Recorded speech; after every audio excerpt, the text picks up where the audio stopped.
Bab 5847 Keuntungan Besar. Di depan ruang bawah tanah istana Tuan Kota, sekelompok orang ini memiliki ekspresi tidak percaya di wajah mereka. Kita benar-benar selamat. Bisakah kita pergi dengan selamat? Apakah ini benar? Sejak ditangkap, mereka semua mengira sudah mati. Dikatakan di dalamnya bahwa dosa kami tidak serius, kami hanya dipaksa melakukan sesuatu, jadi kami diberi hukuman ringan. Sayang sekali tentara kekaisaran kami dan akumulasi kristal kekaisaran disita. Hidup, ayo pergi dan keluar dari sini. Semua orang mengobrol santai dan bergegas pergi, tidak berani tinggal di sini terlalu lama karena takut tertangkap lagi. Pada hari ini, 10 kekuatan gelap utama yang terlibat, serta sejumlah besar detasemen dan kaisar di antara banyak kekuatan di kota Nanyuan dibebaskan. Tetapi banyak harta yang mereka bawa diambil. Jika sebagian dari pakaian itu adalah harta, bahkan pakaian itu pun diambil. Hanya sejumlah kecil praktisi yang jelas-jelas dirugikan atau tidak ikut serta dalam kejahatan apapun yang dapat memperoleh segalanya. Sehari setelah semua orang dibebaskan. Gerbang rumah Tuan Kota. Pertemuan uji coba diadakan melawan kota Kuananyuan. Dalam banyak era ini, orang-orang berkuasa yang telah melakukan kejahatan di kota Nanyuan dan telah melakukan kejahatan sampai batas tertentu semuanya telah dipenjarakan dalam kehampaan, begitu padat sehingga tidak ada yang tahu berapa jumlahnya. Ada banyak orang berkuasa di sini yang pernah menjadi pemimpin kekuatan besar di kota Nanyuan, dan semuanya telah melakukan kejahatan keji. Menghadapi seluruh penduduk kota Nanyuan, Saroye membaca dosa orang-orang ini satu per satu. Kemudian, di bawah kesaksian Paviliun Wangmu, Menara Tianwai, dan kekuatan lainnya, dan di bawah penegakan hukum tentara Senwei Kerajaan Yong, orang-orang ini bersama-sama, dosa keji datang ke kepalanya, terpenggal dan darahnya mengalir seperti sungai. Aura kaisar yang tak terhitung jumlahnya masih ada di dunia. Pada hari ini, lebih dari seperempat pemimpin pasukan di kota Nanyuan dipenggal dan kehilangan nyawa mereka. Hal ini sangat mengejutkan hati setiap praktisi yang hadir. Selama berabad-abad, ini adalah pertama kalinya dalam sejarah kota Nanyuan, atau bahkan sepanjang sejarah Laut Semesta Selatan, kejadian seperti itu terjadi. Kekuatan-kekuatan besar telah dihukum mati dalam satu persidangan. Para pemimpinnya dipenggal, dan pembersihan yang belum pernah terjadi sebelumnya dimulai. Dalam tampilan penuh, Qin Chen berdiri di atas kota Nanyuan dan membacakan sistem yang dia ambil alih. Suaranya yang menggelegar jelas mencapai telinga setiap warga kota Nanyuan. Mulai hari ini, semua sumber daya dan kesempatan di kota Nanyuan akan terbuka untuk siapa saja. Semua orang, selama mereka berhasil lulus penilaian persidangan kejahatan dalam waktu 3 hari, dapat mengajukan permohonan sistem registrasi rumah tangga formal. Mulai sekarang, selama karena mereka adalah penduduk kota Nanyuan, kemanapun Anda pergi di Laut Semesta, Anda akan dilindungi oleh kota Nanyuan. Selain itu, kota Nanyuan akan menerapkan kebijakan mudah masuk dan mudah masuk status penduduk kota Nanyuan. Mereka hanya perlu tidak mengajukan pendaftaran rumah tangga kota Nanyuan. Setelah jangka waktu habis, Anda akan langsung kehilangan status penduduk, dan Anda masih dapat hidup sebagai pengunjung kota yang netral. Tetapi kebijakannya akan Anda nikmati, akan sangat berbeda dengan penduduk formal. Selanjutnya, kota Nanyuan tidak menerima sistem pendaftaran rumah tangga pengaruh ganda, yaitu penduduk formal.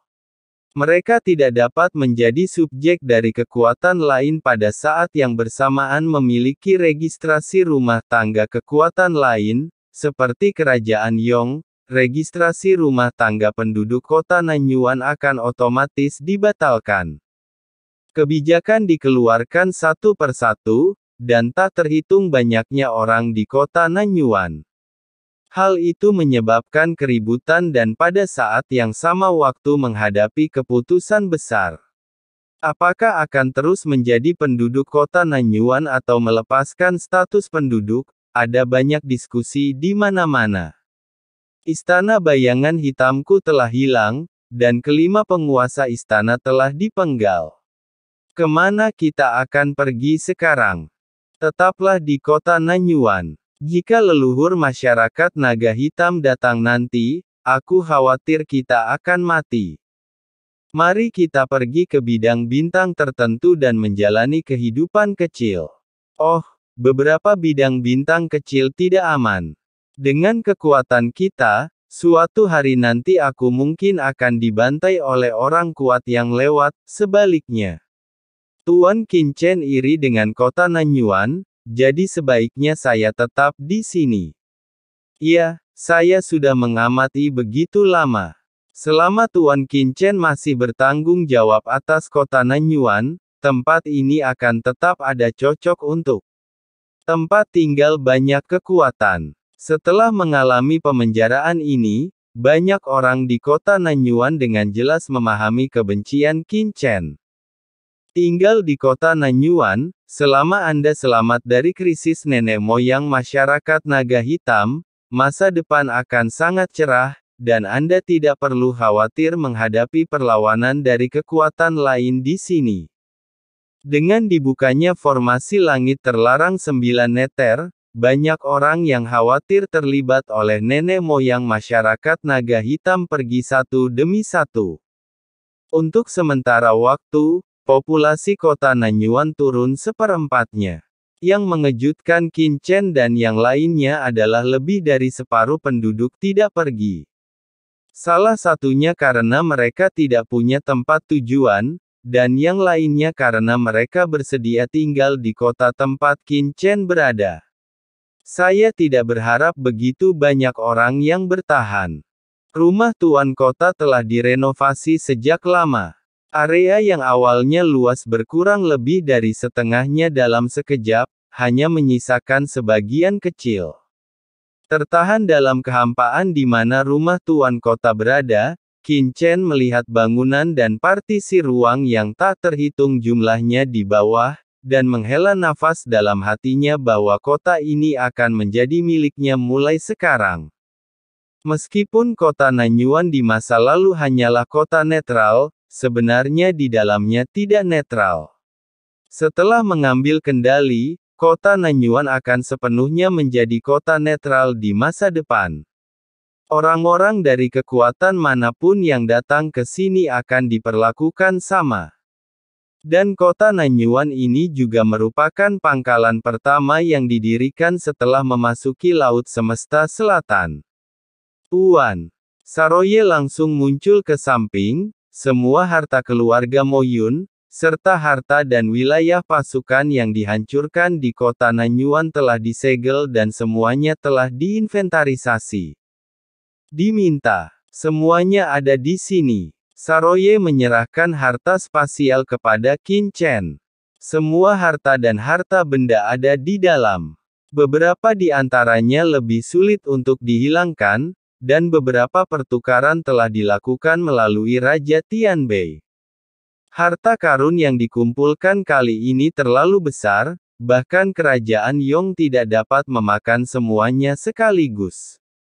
Saya telah berkomunikasi dengan Master Paviliun Abadi dan kekuatan lainnya, dan akan memakan waktu lama untuk mengirimkannya secara perlahan ke kekuatan lain di Laut Alam Semesta Selatan.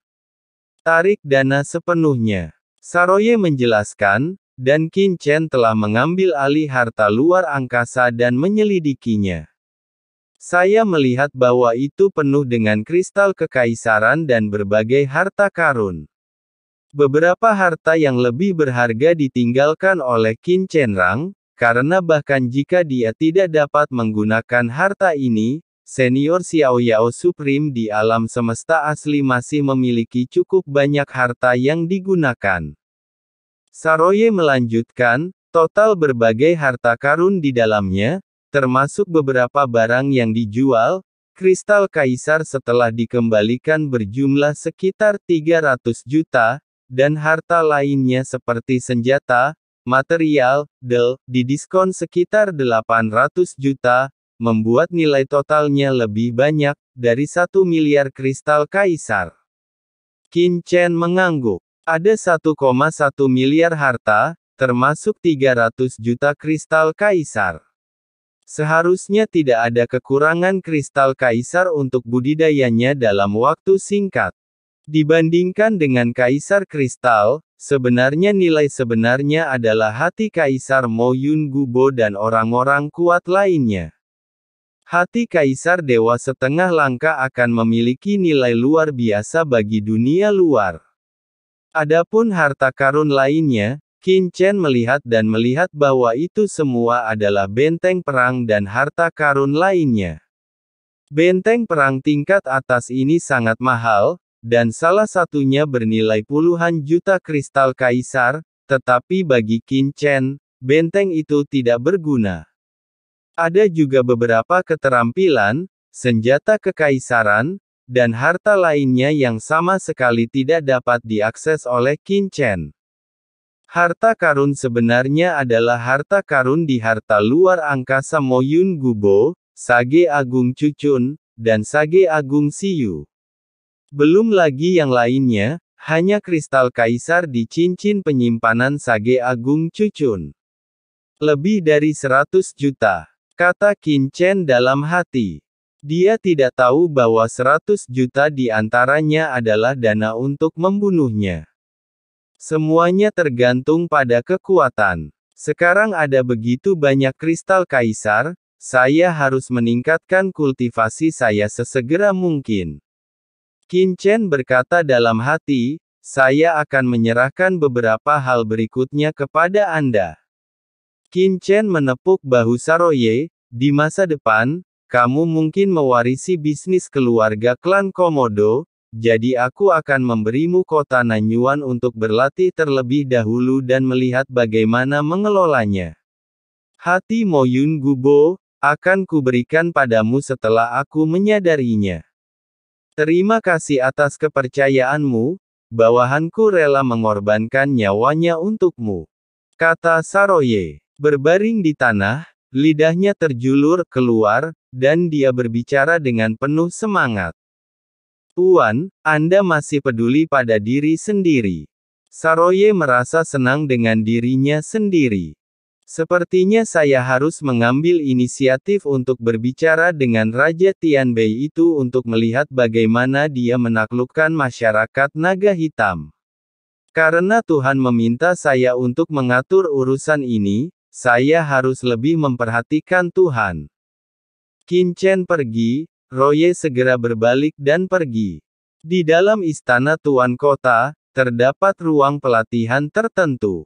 Sejumlah besar kristal kaisar muncul di sekitar Qin Chen, dan dia berlatih pengasingan lagi. Saat ini, dia masih sedikit kekurangan kaisar puncak. Setelah memurnikan 300 juta kristal kaisar ini, dia mungkin hampir sampai. Juga, asal-usul jalan besar yang dikembangkan oleh Mo Yun Gubo dan yang lainnya juga sangat bermanfaat baginya, jadi Qin Chen secara alami perlu memahaminya dengan hati-hati. Dan saat Qin Chen mundur, apa yang terjadi di kota Nanyuan secara alami seperti embusan angin, menyebar ke seluruh alam semesta selatan dengan dibukanya kota Nanyuan. Secara khusus, pertempuran ini juga terkait dengan klon nenek moyang masyarakat naga hitam, konfrontasi antara kerajaan Yong dan masyarakat naga hitam, dan situasi di seluruh laut semesta selatan. Pesan yang tak terhitung jumlahnya menyebar dengan cepat di laut semesta selatan, dan bahkan menyebar keluar laut semesta selatan. Klan Surgawi, yang selama ini memperhatikan laut alam semesta selatan, secara alami mengetahui berita tersebut di bawah perintah Tuhan. Apa? Kota Nanyuan berpindah tangan, dan itu adalah keturunan langsung dari binatang komodo bernama Yerosa. Ekspresi tetua klan Tian berubah drastis.